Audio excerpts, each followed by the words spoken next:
Le jour où Marc a perdu tout son argent, sa femme a souri.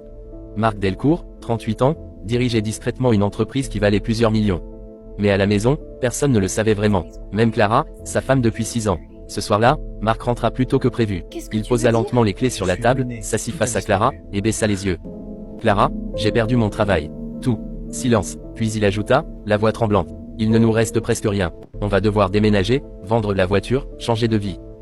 Clara le fixa longuement. Marc retenait son souffle. Elle aurait pu crier, elle aurait pu pleurer, elle aurait pu partir. Mais elle se leva, et lui prit les mains. Marc, tant que tu es là, on est riche.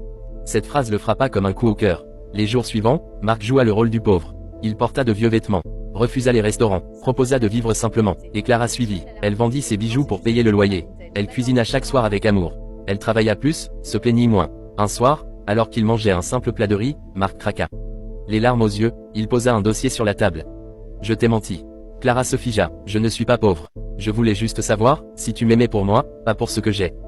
Silence. Puis Clara sourit doucement. Alors tu es l'homme le plus riche que je connaisse, parce que tu avais peur de perdre l'amour. Marc comprit ce soir-là une chose essentielle. Droit, la vraie richesse ne se mesure pas à l'argent, mais à la personne qui reste quand il disparaît.